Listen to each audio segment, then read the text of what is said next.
আসসালামু আলাইকুম ওয়া রাহমাতুল্লাহি ওয়া বারাকাতুহু। আজ আমি একটা কিডনির পেশেন্ট নিয়ে আলোচনা করব।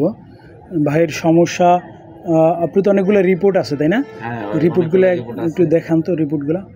আচ্ছা, হ্যাঁ, বাইর করেন রিপোর্টগুলো। সমস্যা হচ্ছে তার হচ্ছে বাইলেটারাল হাইড্রোনেফ্রোসিস আর রাইট রেনাল ক্যালকুলাস। তার কিডনির ডান সাইডে পাথর এবং তার ক্রিয়েটিনের পরিমাণটা নগদের বর্তমানে রিপোর্টটা দেয়। ক্রিয়েটিনের পরিমাণটা একটু বেড়ে গেছে। এই যে তার রিপোর্টগুলো আমি দেখাচ্ছি। এটা হচ্ছে 2000, হ্যাঁ, এটা হচ্ছে আলট্রাসোনোগ্রামের রিপোর্ট। আর ওইটা কই আপনার ক্রিয়েটিনের আরেকটা রিপোর্ট আছে না, যেটা ক্রিয়েটিনিন আসছে? না, এটা হচ্ছে কিডনির। আরেকটা কাগজ আছে না, ওইটা বাইর করেন। ওনার যে সমস্যাগুলো সেটা হচ্ছে প্রস্রাবে ইনফেকশন আছে আর সিরাম ক্রিয়েটিনিন 1.9।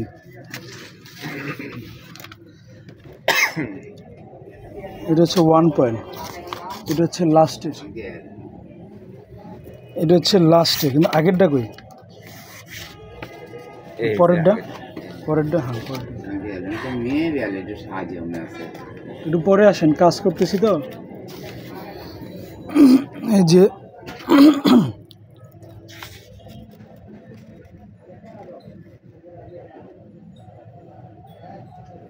গ্লুকোজ লেভেল, এই যে ইউরিন ইনফেকশন, পাঁচ সেল ইপিথেলিয়াল সেলের পরিমাণটা অনেক বেশি।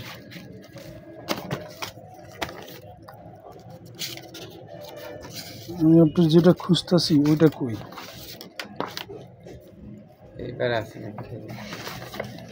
ক্রিয়েটিনিন 1। এই হচ্ছে একটা রিপোর্ট, রক্তের রিপোর্ট। এটা ছিল নর্মাল। আরেকটা আছে, আরেকটা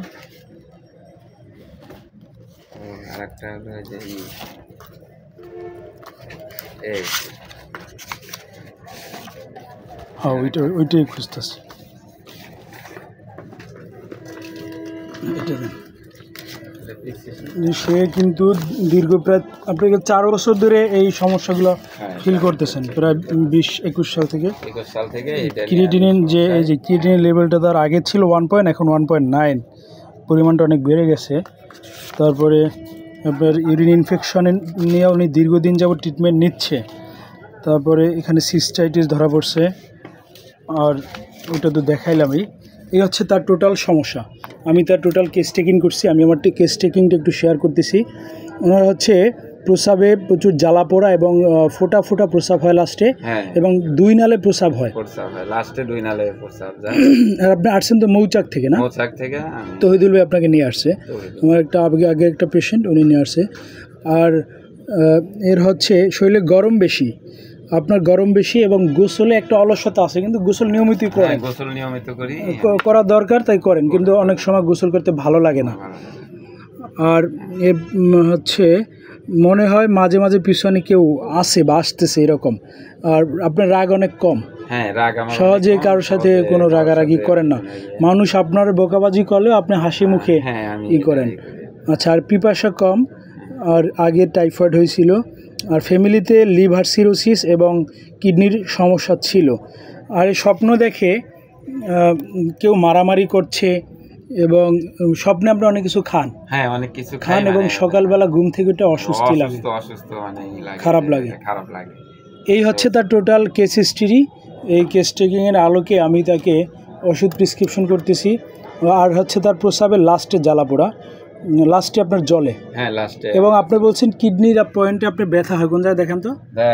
বাম পাশে, এই সাইডে, বাম সাইডে, সামনে এবং পিছনে, দুই দিকেই আপনার ব্যথা হয়। এই হচ্ছে তার টোটাল কেস হিস্ট্রি। আর আমি তাকে আজকে সে প্রথম আসছে, আমি তার ফলো আপ দেখাবো। আমি তাকে সারসাপিরিলা প্রেসক্রিপশন করছি। তার টোটাল হিস্ট্রি আলোকে তার প্রস্রাবের পরে জ্বালা পোড়া, 2 লাইনের প্রস্রাব, কিডনির সমস্যা, ফ্যামিলিতে কিডনি হিস্ট্রি ছিল, আর কিডনিতে পাথর আছে, নেফ্রাইটিস আছে, সিরাম ক্রিয়েটিনিন 1.9, তার গরম বেশি এবং পায়খানা কষা 1 2 3 দিন পর পর হয়। আর আপনার প্রিয় খাবারের ভিতরে আছে গোস্ত, আপনি টক পছন্দ করেন, ডিম পছন্দ করেন এবং দুধ পছন্দ করেন। এই হচ্ছে তার টোটাল হিস্ট্রি আলোকে আমি তাকে প্রেসক্রিপশন করতেছি সারসাবিলা। এই রুগীর হোমিওপ্যাথিতে ইনশাল্লাহ আমি তাকে নিশ্চিত করতেছি সম্পূর্ণ সুস্থ হবে। পরবর্তীতে আমি ফলো আপ দেখাবো। 3 মাস পরে আপনাকে আবার পরীক্ষাগুলো করতে হবে, আর আপনি আশা করি 3 মাসে আপনার সকল সমস্যাই ভালো হবে। আপনার আমি প্রথমত এই ফলো আপটা রাখলাম, পরবর্তীতে ইনশাল্লাহ আপনি পরিপূর্ণ সুস্থ হবেন। তারপরে রিপোর্টগুলো আমরা আবার দেখব। হ্যাঁ, সিরাজগঞ্জে বাড়ি, সিরাজগঞ্জ বাড়ি, কামারকুন থানা, চরকুড়া গ্রাম। আমার নাম মোহাম্মদ জাহাঙ্গীর আলম। জাহাঙ্গীর আলম জি। আর আপনি এই পর্যন্ত ট্রিটমেন্ট নিয়েছেন, দীর্ঘদিন এলোপ্যাথি খাইছেন তাই না? হ্যাঁ, আপনার 23 সালে কিডনির পয়েন্ট ছিল 1, ক্রিয়েটিনিন ছিল 1.0, আর এখন 25 সালে আসছে এটা 1.9। পরিমাণটা অনেক বেড়ে গেছে। উনি প্রস্রাব ইনফেকশনের কারণে দীর্ঘদিন বিভিন্ন প্রকার অ্যান্টিবায়োটিক খাওয়া হয়েছে, অ্যান্টিবায়োটিক ওষুধ খাইছি ইনফেকশনের কারণে। মানে ইনফেকশনটা এখনো আছে, একটু কম, কিন্তু আপনার কিডনির ক্রিয়েটিনিন লেভেলটা বেড়ে গেছে আর ক্যালকুলাসও ধরা পড়ছে। তারপরে সর্বশেষ সে একজন হোমিওপ্যাথিক ডাক্তারের কাছ থেকে ট্রিটমেন্ট নিছে।